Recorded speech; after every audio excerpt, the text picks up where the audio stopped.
Bob Iger and Kevin Feige are getting very good at talking the talk, but never walking the walk. Every time they say something that makes sense, you're like, you know what? We put out too many movies. We put out too many shows. We watered down the product.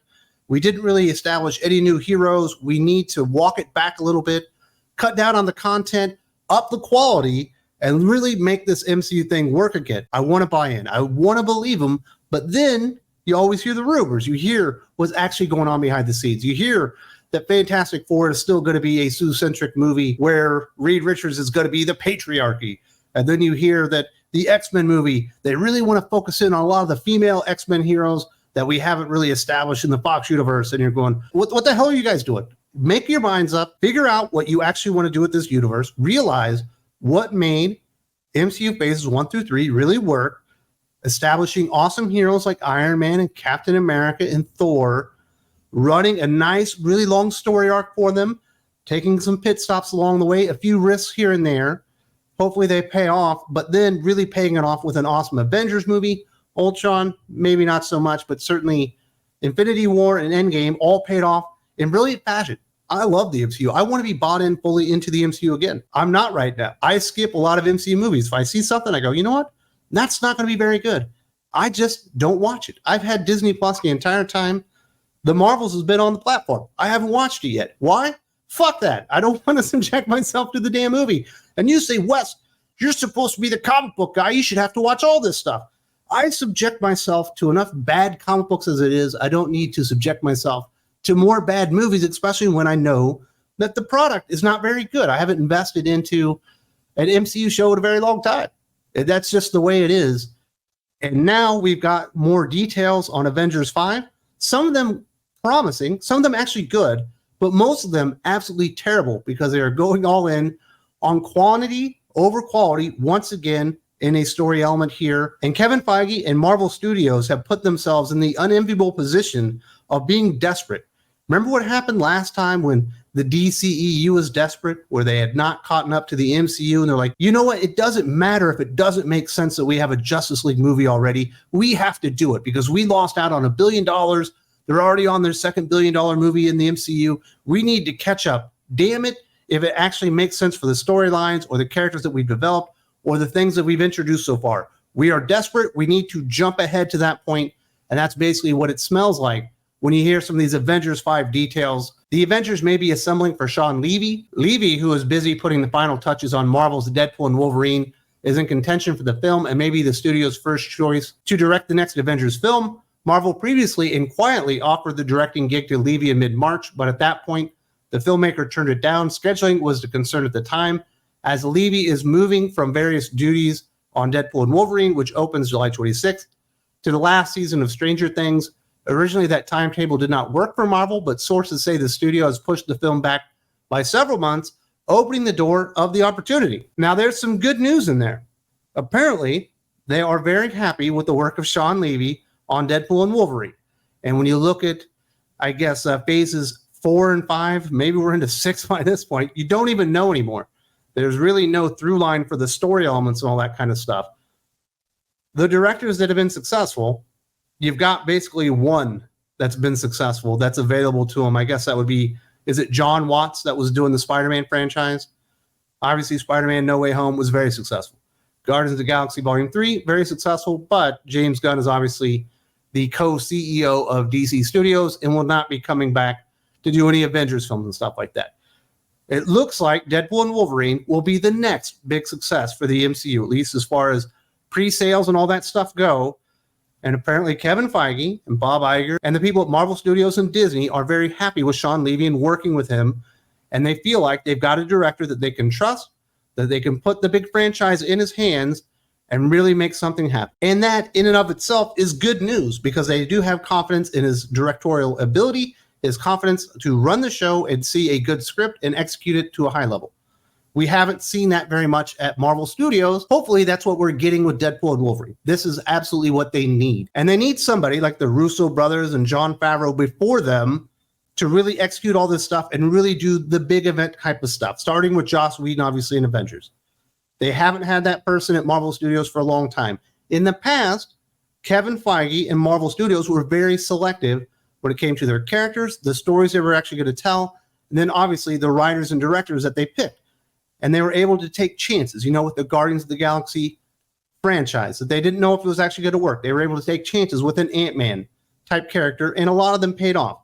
Ant-Man, not quite as much as Guardians of the Galaxy, but they were able to, go out there and discover some people that would work within the framework of the MCU that maybe you wouldn't have expected. The Russo brothers obviously are like the biggest example. I think they'd been doing Community and some comedies and stuff like that. It turns out they could do blockbuster action films. Then they decided they could take a chance on everything, and basically every one of their risks have blown up in their faces big time after time after time again. Apparently they have somebody now that they at least believe in that can actually deliver the goods. So that's the good news about this. They've already offered it to him. They still believe in him. They want to offer it to him again now that the schedules match up. Hopefully he's able to take on the job of Avengers 5. The bad news is, I don't know why he would want to once you actually start learning the details of some of this. Apparently the script is done. They know what the story is going to be, but apparently it's going to be filled to the gills with heroes no one cares about. Sources close to the project say more than 60 MCU characters could reprise their roles, including everyone from Mark Ruffalo, Chris Hemsworth, and Benedict Cumberbatch to Tom Hiddleston, Simu Liu, and Karen Gillan.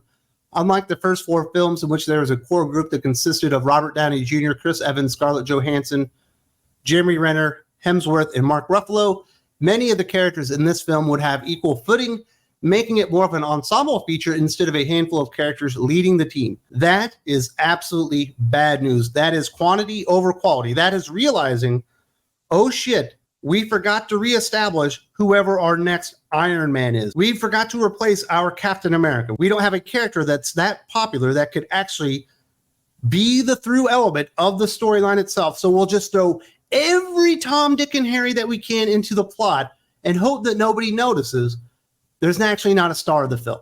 That is bad, bad juju. There are a few people left that I do think could probably front the film and be the major character, the major hero, like an Iron Man or Captain America, that were certainly leading those first 4 Avengers movies. The big one that just jumps in my head, obviously, is Chris Hemsworth as Thor, but Thor has been severely damaged by Taika Waititi in Thor Ragnarok, and certainly Thor Love and Thunder, which was really the finishing blow on the character. He made him look like a complete idiot. What a terrible movie that was. Mark Ruffalo already ruined the Hulk character, so he's kind of out the door. Benedict Cumberbatch as Doctor Strange, certainly an interesting character. It sounds like they actually lost money, or perhaps maybe broke even on that Doctor Strange, the Multiverse of Madness. He at least has some star power to him. I guess the one that really makes sense is the character that they don't even own the movie rights to, which is Tom Holland as Spider-Man. He's the character that probably should be the new Iron Man character, the focal point, the real hero that obviously in the end makes the big play to save everybody in the day, hopefully not killing him in the process, because we've already learned killing off Robert Downey Jr. as Iron Man, despite that being a very big moment and certainly a very poignant moment, and it tugged at the heartstrings and all that kind of stuff. It turned out to be suicide for the MCU because they had no star power left. So they should probably go with Spider-Man as your Iron Man-like character, and then the other character should probably be Thor, being the foil to that, if they can salvage the character after what's happened to him. After that, you just have a bunch of nobodies. What are you going to have? Captain Marvel lead the team? You're going to have fucking Shang-Chi in there? You're going to have a bunch of nobodies that no one's cared about? The Guardians of the Galaxy are great. Are they really anything without James Gunn? They might not be. As far as I understood, the Guardians of the Galaxy story was done at the end of the 3rd movie. Are they even supposed to be coming back? Are we going to have Rocket Raccoon lead the team? These things are absolutely insane. So along the way, Kevin Feige forgot that you actually have to make new stars to replace the stars that went away. He thought he could just roll the dice over and over and over again, hoping to create that new star that was going to be able to replace Robert Downey Jr.'s screen presence as the leader of the Avengers, and certainly Chris Evans' screen presence as Captain America himself. Now we have fake Captain America that's about to blow up in their faces. Brave New World is going to bomb big time, and I think it's going to be proven once again that Falcon Cap just is not a marketable version of the character. People like Falcon, and they like Captain America. They don't like them as one character. It doesn't work. It's unfortunate, the early passing of Chadwick Boseman as Black Panther, that character certainly did work. And his portrayal as T'Challa was really awesome and inspirational, and he probably could have been that guy to stand up right next to a Spider-Man, or maybe in the middle of Spider-Man and Thor, and be another one of those pillars of the Avengers. But unfortunately, that's not the case because Chadwick Boseman unfortunately did pass away. They try to make sure the Black Panther, that is not going to work. She did not look right in that costume whatsoever. So you just have a bunch of terrible ideas, and now they're just going to stuff them all into one movie. And it is very reminiscent, at least to me, of what Warner Brothers and the DCEU, and it's very reminiscent, at least to me, of what Warner Brothers and the DCEU and Zack Snyder and all that stuff, how it came together. They're like, oh my goodness, we need to do something because we're desperate. They didn't want to make that Justice League movie because it was the right time to make the movie. They didn't have a plan for that Justice League movie because it was going to be a big payoff. They were desperate to get a Justice League movie out. And at this point, it feels like Kevin Feige and Marvel Studios are just desperate to get an Avengers movie out because they need some type of success. Even the bad Avengers movie, Avengers Age of Ultron, went well over $1 billion.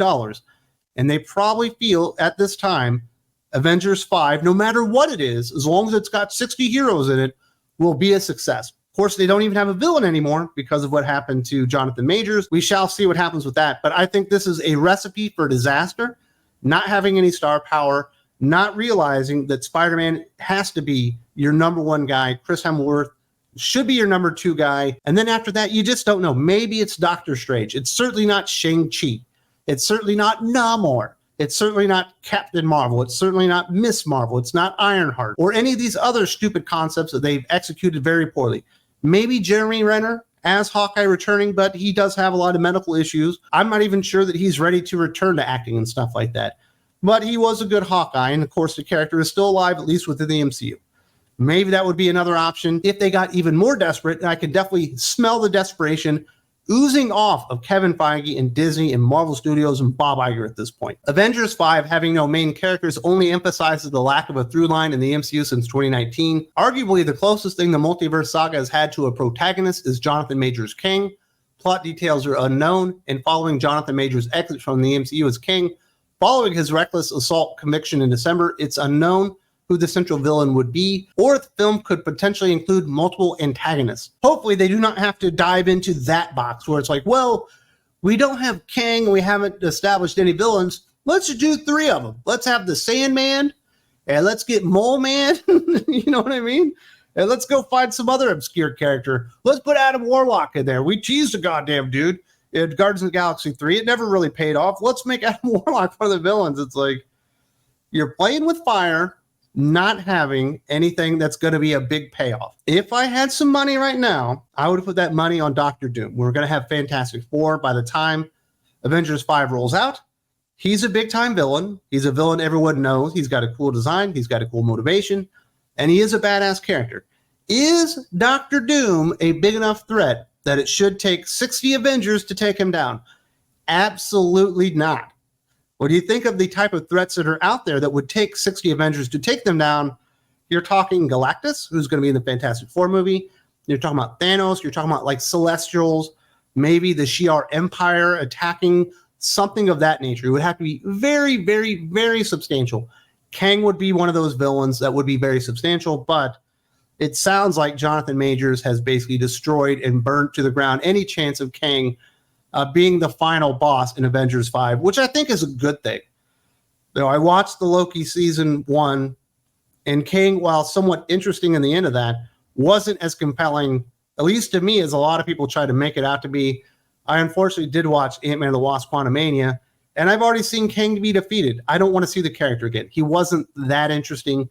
And Kang, even in comic books, isn't that interesting, to be completely honest. There are much better villains out there for the Avengers to have to take down. You know what the weird thing is? When I think about getting 60 Avengers onto the big screen together and having a story that makes sense to where you could feature enough of them and for them to have an active role that would warrant 60 fucking Avengers in one movie as an ensemble, it would be Civil War. Like, that's the one that really makes sense to me, at least. But they've already blown that one, obviously, with Captain America Civil War. And I know Aaron Sparrow is still sore that it wasn't Captain America Serpent Society. But they probably could have held that one back because Civil War probably would be a very, very big deal. They probably could have told another Captain America story in the meantime and held that one back. And then when they got this desperate, you would have that really big, badass, awesome, sweeping story that really did include the entire Marvel universe and your X-Men and all that kind of stuff.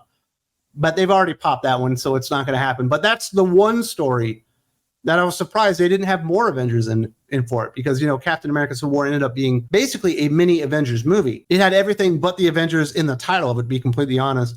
And obviously all of this is leading up to Avengers Secret Wars, which is going to be a big reboot, and we'll have the good versions of the heroes, the good Avengers, back returned in some type of other multiverse or multiversal type of event, where we'll have a new Captain America, we'll have a new Iron Man, we'll have a new Black Widow, we'll have a new Black Panther, and it'll all work out in that continuity with the X-Men already there and the Fantastic Four already there, and they can probably iron out a lot of these issues. But until then, they are going to remain desperate, and that's why we're getting 60 Avengers in a freaking movie that makes no sense whatsoever, because they don't even have a villain at this point. If you'd like more conversations about the MCU and comic book movies, and certainly comic books themselves, I do want to invite you to come over and support me on Thinking Critical Patreon.